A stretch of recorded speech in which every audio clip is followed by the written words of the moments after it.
Hello everyone, welcome to RSK electrical in Telugu. ఈరోజు ఈ వీడియోలో గేట్ 2024లో ఎలక్ట్రికల్ పేపర్ డీసీ మిషన్లో అడిగిన క్వశ్చన్ అయితే డిస్కషన్ చేసుకుందాం.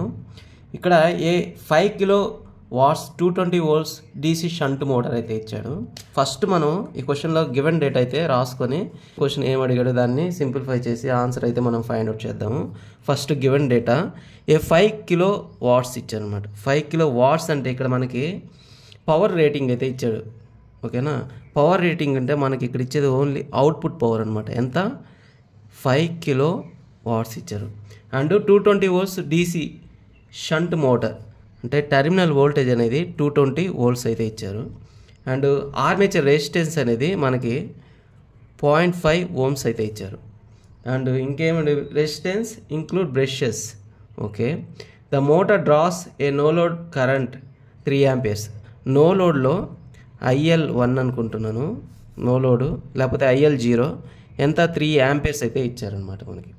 అండ్ ఫీల్డ్ కరెంటు చూస్తే కాన్స్టెంట్ 1 ampere, ఫీల్డ్ కరెంట్ కానీ 1 ampere అయితే ఇచ్చాడు. And the core and rotation losses are constant and independent of the load. The current drawn by the motor will delivering the rated load for the best possible efficiencies. ఇక్కడ మనకి rated current అనేది find out చేయమన్నాడు. మనకి no load data అయితే ఇచ్చాడు. దీని నుంచి మనం బ్యాక్ ఈఎంఎఫ్ అనేది ఫైండ్ అవుట్ చేద్దాము. అండ్ మ్యాక్సిమం పాసిబుల్ ఎఫిషియన్సీ అడిగాడు, బెస్ట్ పాసిబుల్ ఎఫిషియన్సీ అడిగాడు ఇక్కడ. అండ్ ఇంకొకటి ఇక్కడ అబ్జర్వ్ చేస్తే మనకి రొటేషన్ లాసెస్ అనేటివి కాన్స్టెంట్ అనమాట త్రూ అవుట్ లోడ్. అంటే లోడ్ చేంజ్ చేసినా అంటే ఇంక్రీజ్ చేసినా డిక్రీజ్ చేసినా రొటేషన్ లాసెస్ అనేటివి కాన్స్టెంట్ అనేది ఈ క్వశ్చన్లో ఇచ్చాడు అనమాట మనకి. సో మనకైతే ఈ డేటా ఇచ్చాడు. సో ఫస్ట్ ఆఫ్ ఆల్ మనం రొటేషన్ లాసెస్ అనేటివి ఫైండ్ అవుట్ చేద్దాం. రొటేషన్ లాసెస్ ఫైండ్ అవుట్ చేయాలంటే ఎలా? అసలు లోడ్ కనెక్ట్ చేయకముందు మనకి లాసెస్ ఎంత ఉంటాయో అవే losses throughout load connect చేసినా కానీ అదే లాసెస్ అనేవి ఉంటాయంట. ఎందుకంటే మన క్వశ్చన్లోనే ఇచ్చారు ఇక్కడ ఏంటి, రొటేషన్ లాసెస్ అనేవి కాన్స్టెంట్ అని. సో ఆ రొటేషన్ లాసెస్ అనేవి ఫైండ్ అవుట్ చేయాలంటే ఏంది formula? P generated power EB0 into IA0 అనమాట.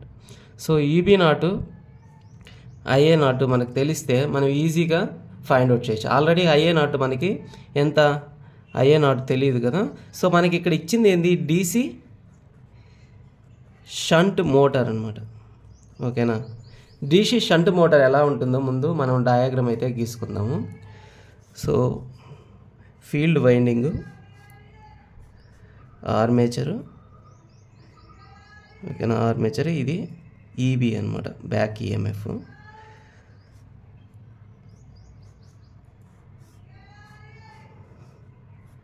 ఇక్కడ మనకి ఇలా ఉంటుందన్నమాట. ఏది? షంట్ మోటార్ అనేది. షంట్ మోటార్ ఇక్కడ ఇదేంది? Terminal voltage. ఇక్కడ మనం ఎంత ఇచ్చారు? 220 వోల్ట్స్ అయితే ఇచ్చామన్నమాట దీనికి. ఓకేనా, మనకి ఆర్మేచర్ రెసిస్టెన్స్ వాల్యూ ఇచ్చాడు. ఇక్కడ ఫ్లో కరెంట్ ఎంత? లైన్ కరెంట్ వచ్చి IL ఎంత? మనకి 3 amperes. ఇక్కడ ఫీల్డ్ కరెంట్ ఎంత? 1 ampere అయితే ఇచ్చాడు. ఓకేనా, మనకి IA కనుక్కోవాలి. ఎట్లా? జస్ట్ KCL అప్లై చేస్తే incoming current is equal to out going అనమాట. IA ప్లస్ 1 ampere అంటే ఫీల్డ్ కరెంట్ అనమాట ఇది. సో IL అంటే 3 ప్లస్ IA ఎంత తెలీదు, +1. సో IA వచ్చి నో లోడ్. ఓకేనా, నో లోడ్ కండిషన్లో మనం IA0 ఇది ఫైండ్ అవుట్ చేస్తాం. ఎంత? 2 amperes అయితే వచ్చింది. ఓకేనా, ఈ 2 amperes అయితే మనకి ఇక్కడ వచ్చింది.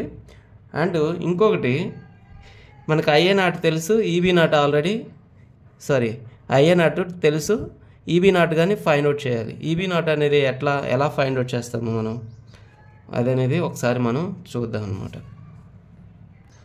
సో EB0 అంటే ఏంటి? ఫార్ములా అసలుకి ఏంది? బ్యాక్ EMF ఫార్ములా ఏంటంటే EB = VT - IA/RA అనమాట. సో VT ఎంత? 220 volts, IA వచ్చి ఇప్పుడే కనుక్కున్నాం 2 ఇంటూ RA వచ్చి 0.5 అనమాట. దీన్ని చేస్తే మనకి 219 volts వస్తుంది. ఓకేనా, PG ఫార్ములా ఏంది? EB0 IA0. EB వచ్చి 219, IA0 వచ్చి 2 amperes. మొత్తానికి మనకి ఎంత వచ్చింది? 438 watts అయితే వచ్చింది. ఓకేనా, సో ఇప్పుడు మనకి జనరేటెడ్ ఐ రేటెడ్ కరెంట్ అనేది కనుక్కోమన్నాడు. ఐ రేటెడ్ కరెంట్ కనుక్కుందామంటే మనకి ఇక్కడ ఈబీటీ లేదు. ఓకే, సేమ్ ఈ ఫామ్లో పీజీ ఎంత generative power EB naught IA naught, అదే రేటెడ్లో ఈబీ రేటెడ్ ఐఏ రేటెడ్ అనమాట. ఈ రెండు తెలియాలి. అది తెలియనప్పుడు సేమ్ ఇదే ఫార్ములా బేస్డ్ ఎలా చేస్తారు చూడండి. జనరేటెడ్ పవర్ అనేది రేటెడ్ కండిషన్లో ఏంటి మనకి ఏంటంటే output power plus rotational losses అనమాట. Rotational losses. ఓకేనా, అవుట్పుట్ పవర్ ఎంత ఇచ్చాడు మనకి 5000 వాట్స్ ఇచ్చాడు. అండ్ రొటేషన్ లాసెస్ ఈ 438 అంటే నో లోడ్ కండిషన్లో వచ్చే పవర్ని, జనరేట్ అయ్యే పవర్ని మనం రొటేషన్ లాసెస్గా తీసుకోవచ్చు. ఓకేనా, దీన్ని రొటేషనల్ లాస్గానే అంటాం అనమాట. ఓకేనా, ఎంత వచ్చింది మనకి 438. ఫైనల్గా 5438 వాట్స్ అయితే జనరేటెడ్ పవర్ వచ్చింది. దీని నుంచి మనం ఐ రేటెడ్ కరెంట్ అనేది కనుక్కోవాలి. ఎట్లా? సో మనకి జనరేటర్ ఫార్ములా ఏంది, ఈబీ రేటెడ్ అనమాట, ఐఏ రేటెడ్. ఓకేనా, మనకి పీజీ ఎంత వచ్చింది రేటెడ్, ఇది రేటెడ్ కండిషన్లో అనమాట. ఎంత మనకి 5438 వచ్చింది. అండ్ ఈబీ రేటెడ్ అంటే దీనికి ఇంకో ఫార్ములా ఏముంది, వీటీ మైనస్ ఐఏ2. నేను రేటెడ్లో ఐఏ2 అని తీసుకున్నాను, లేకపోతే ఐఏ1 తీసుకుంటున్నాను. అండ్ ఆర్ఏ ఇంటూ ఐఏ రేటెడ్లో ఏంది ఐఏ1 తీసుకున్నాను. సో ఇదనమాట వచ్చింది. దీన్ని 5438. వీటీ వచ్చి ఎంత 220, ఐఏ1 వచ్చి తెలీదు, ఆర్ఏ వచ్చి 0.5 అనమాట, ఐఏ1. ఓకేనా, ఇక్కడ రాసుకుంటున్నాను. నెక్స్ట్ ఇక్కడ మనకి 5438 220 IA1/2 ఇలా రాసుకోవచ్చు కదా. సో దీని again 5438 220 IA1 minus IA1 square 2. ఫైనల్గా IA1 స్క్వేర్ 440 IA1 ప్లస్ 5. దీన్ని సింప్లిఫై చేస్తే మనకి 8876 వస్తుంది, ఈక్వల్ టు 0. దీన్ని సింప్లిఫై చేస్తే మనకి 26.28 యాంపియర్ అండ్ ఇంకొకటి వచ్చి 314 యాంపియర్స్ అయితే వస్తుంది. దీంట్లో ఏది తక్కువగా ఉంటుందో దాన్ని మనం తీసుకుంటాం అనమాట.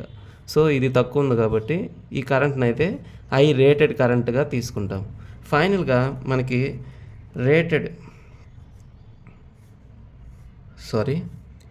మనకేం కావాలి, ఐఏ కరెంట్ వచ్చేసింది, రేటెడ్ కరెంటు ఆర్మేచర్ కరెంట్ అయితే వచ్చేసింది. మనకి ఇది ఎక్కడ కనుక్కోమన్నాడు, రేటెడ్ లైన్ కరెంట్ అయితే కనుక్కోమన్నాడు అనమాట. ఓకేనా, the current drawn by the motor will delivering the rated load అనమాట, లోడ్ సైడ్ నుంచి కాబట్టి ఐఎల్ కనుక్కోమన్నాడు. సో ఐఎల్కి ఫార్ములా ఏంటి, ఐఏ ప్లస్ ఐఎఫ్ అనమాట, రేటెడ్ కండిషన్. రేటెడ్లో ఎంత వచ్చింది మనకి ఆర్మేచర్ కరెంటు 26.28.